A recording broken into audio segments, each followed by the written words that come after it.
Hello. हां भाऊ, कुठे आहे बे तू? हां हॅलो. अबे इथं पायऱ्यावर बसून आहे. तू कुठे आहे? अबे पायऱ्यावर तर मी पण बसून आहे. तू दिसून काऊन राहिला अबे मला? अबे मी इथे एकदम पायऱ्याच्या स्टार्टिंगला बसलो आहे म्हटलं. तू कुठे शेवटी बसला आहे का? अबे तर मी पण एकदम स्टार्टिंगलाच बसून आहे ना बे. हां इथं दगडाच्या पायऱ्या आहे, पाय लाल लाल भडक आभा आहे इथं, मस्त बम चटकीला उडाले अंगाले. पागल झाला का बे तू? अबे इथं दगडाच्या नाही, पूर्ण सोन्याच्या पायऱ्या लागून नाही, आणि पांढरा शुभ्र आभा आहे, मस्त थंड थंड वाटू राहिला. अबे त्या बाप्पानं लावल्या का सोन्याच्या पायऱ्या इथं? पटकन सांगले का कुठे येतं? बम गरमी उडाली मला इथं. अबे इथं थंडी लागू राहिली तू म्हणतं गरमी होऊन राहिली. अबे ती अंगातली गरमी उतरलीच नाही का अजून? साला ठरकी साला, तू आता फालतूपणा नको करून माझा दिमाग काही खराब करू नको. ये बरं पटकन, आपल्याला यमराजनं बोलावलं आहे अंदर. यमराज? अबे स्वर्गात कुठून आला बे यमराज? अबे साला, तू स्वर्गात पोचला? स्वर्गात कसा काय गेला बे तू? हां, तू कुठं आहे तर मग? अबे मी नरकात पोचलो भोकात. तू स्वर्गात कसा काय पोचला हे सांग मला पहिले. अबे कसा पोचलो म्हणजे? अबे त्याला कर्म चांगलं करावं लागतं, त्याच्यासाठी कर्म.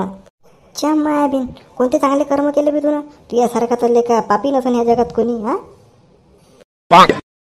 अरे जाय रे बा, तू नको टाइमपास करू माया. चल, मला आता माझ्या स्वर्गामध्ये मस्त मायावाली स्पेशल थाळी लागणार आहे म्हणलं जेवायची, तर मला जेवायला जायचं आता. अबे थांब थांब थांब, साल्या धोकेबाज माणसा, थांब. तू कुठं चालला मला इथं टाकून? साला हे कसं काय झालं यार? हा साला झंडू स्वर्गात पोचलाच कसा, मला हेच नाही समजून राहिलं. बे पोट्ट्या, इथं काय करताय बे इतक्या वेळचा? साला अर्ध्या घंट्यापासून तेलाच्या कड्यापाशी वाट पाहतो मी तुझीवरी. तुला तेलाच्या कड्यामध्ये तळायचं आहे मला. चल पटकन. अजी नाही जी यम काका, हां माया दोस्ताले तुम्ही काहून तिकडं स्वर्गात पाठवलं? मी काय केलं? तो तर साला मायापेक्षा जास्त पापी आहे, त्याला इकडे घेऊन या तुम्ही प्लीज. अबे साल्या, पापी तर तू आहे बे. हां इथं नरकात उभं राहून पण तू तुझ्या दोस्ताले फोनवर शिव्या देऊन राहिला होता इथून. हां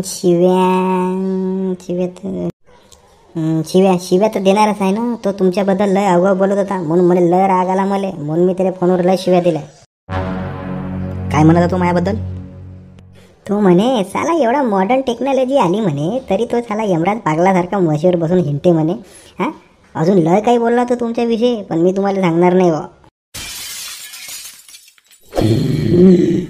यम आहे हम साला, असं म्हटलं तू माझ्याबद्दल, त्याला मी आता सोडणार नाही. मग नाही तर का, लय डेंजर बदमाश माणूस आहे तो. तुम्ही जबरदस्ती त्याला स्वर्गात सोडून आले.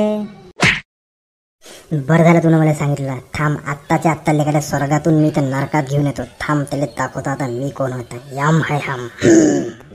अगा यम काका थांब ना का, मला बी येऊ दे ना का. मी कधी म्हशीची सवारी नाही केली आहे. थांब थांब, मी पण येतो. मग आला, वेलकम टू नरक भावा. साला हराम खरा, खाली तर माझी जिंदगी तू पूर्ण नरक करून टाकली होती, आता पुन्हा मला तू नरकात घेऊन आला तू. हां अबे लेका, अशा स्वर्गात राहून काय फायदा बे, जिथं आपले दोस्तच नाही आहे. अबे जिथं आपले दोस्त असते तिथं स्वर्ग असते. असं कोणतं काम केलं बे तुला दोस्ती निभवायचा? भावा, तुझ्या सुख दुःखात मी नेहमी उभा असतो तुझ्यासोबत. साल्या, माझ्या जीवनातले सारे दुःखच होती यामुळे अरे भाऊजडीच्या. साला खाली तर माझी पूर्ण जिंदगी तुला जण करूनच टाकली होती, तर वर स्वर्गात येऊन वाटलं थोडं सुखाचे क्षण भेटन.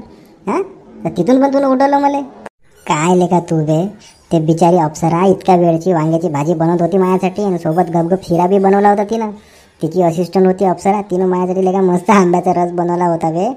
हे सर्व त्या माझ्यासाठी आणतच होत्या लेका, तेवढा मी खाणारच होतो. तेवढ्यात मागून ते यमराजची म्हैस आली. यमराज म्हणते, अबे चाल म्हणते, तुझ्या दलिंदर दोस्तानं प्रूफ दिला म्हणते की तू स्वर्गात राहायच्या लायकीचा नाही आहे म्हणते, नरकात बंदोबस्त केलाय म्हणते तुया. घेऊन आलेले का मला ते इथं. 10 घंटे म्हशीवर बसून ढुंगण जाम झालं चाला माया पुरं. सॉरी भाऊ, काही नाही ना का, वांग्याची भाजी शिरा आंब्याचा रस इथं खाऊ घालून देईन मी तुला. साल्या हराम खरा, त्या बाप बनवून का इथं नरकात वांग्याची भाजी शिरा आणि आंब्याचा रस? भोसडीच्या, इथं पाणी भेटते का नाही भेटत तेही माहीत नाही, खाणं तर दूरच राहिलं. नाही ना का, ठीकठाक फॅसिलिटी आहे इथं, जेवण गिवण सब टायमावर भेटते, टेन्शन नको घेऊ तू.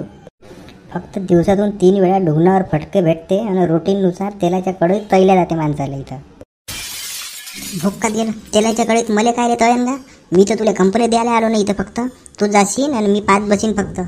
अबे नाही रे का, तुला पण या लागन सोबत. ते मी यमराजले पहिलेच म्हटलं होतं की आमचं टोकन एकत्रच काढ जा म्हटलं, कारण आम्ही जिथं पण जातो तिथं सोबतच जातो म्हटलं. भोसडीच्या